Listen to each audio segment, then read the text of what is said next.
Belonging to Thai PBS World on the 124th anniversary of its independence from Spanish rule, which is also the Philippines' National Day, Ambassador Millicent Cruz Paredes, who arrived in Thailand with her daughter in late 2020, discussed some of the challenges. Despite these, Her Excellency still manages to enjoy her time here, which she visited before, noting several similarities which both countries share.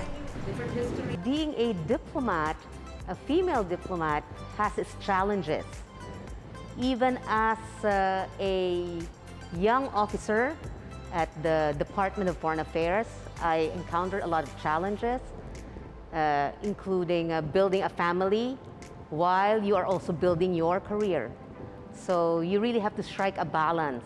I was able to travel to different provinces already because we have over 30,000 Filipino nationals scattered all over Thailand. I try to go around Bangkok. We take the BTS, my daughter and I, during weekends. Over Christmas holidays, I invited the ambassador of Turkey, and we went with our respective families just to go around Bangkok.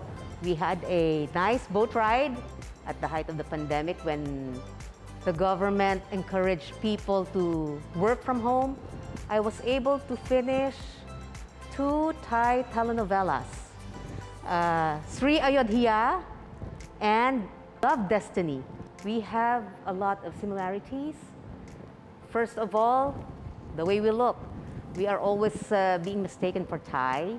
The way we carry ourselves, we are happy people. We are very welcoming people. Our weather is very much the same. Our tropical fruits, very much the same. We are very much alike. My transfer here is not so difficult because of that.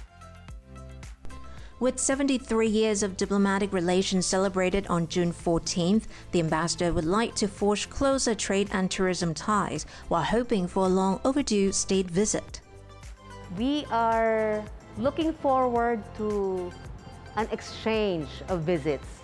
The last time we had a state visit was in 1963, made by the late King Pumipon, and then in 1968, our former President Ferdinand Marcos had a state visit here in Thailand. I think it's quite about right for another exchange visits. Coincidentally, our president, our new president, is the son of former President Marcos. The pandemic has wrought great disruption to our trade, and I think now is the right time for us to closely work together again as we slowly open up our borders. We would like to enhance our tourism industry. We are very much impressed at how Thailand is doing it. I think there is much room within ASEAN for cooperation because, as you know, tourists from all over the world come to our region.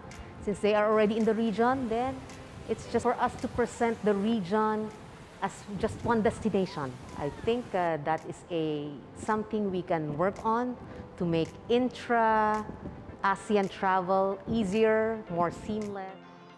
As the Philippines has recently elected a new president, Ferdinand Bongbong Marcos Jr., who will assume office on June 30th, the ambassador assured continuity in policies, especially when the outgoing President Duterte's daughter Sarah will become vice president. Well, he's been saying that his foreign policy and his other policies will not be divergent or far away from what President Duterte has done. In the Philippines Secretary of Foreign Affairs message to Filipinos overseas, which was read out on the country's Independence Day in Bangkok, apart from the hopeful message for post-pandemic recovery, calling on people to rise to the challenge of a new tomorrow, it was also made known with pride how the outgoing president remains very popular, with 70% approval rating nationwide. I think the people identifies with our president. I think he was able to bring his brand of presidency down to what the masses understand. And that, I think, was his main strength. President Duterte is not only known for his controversial remarks, but also for his aggressive war on drugs that has seen thousands killed. The war on drugs indeed was both praised and criticized.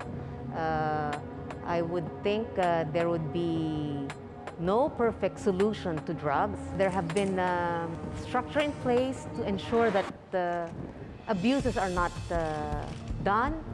Certainly, this administration was able to put out the message that we are serious.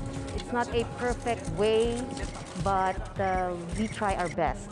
And the Philippines has always been an advocate of human rights, and that is something we will never sacrifice.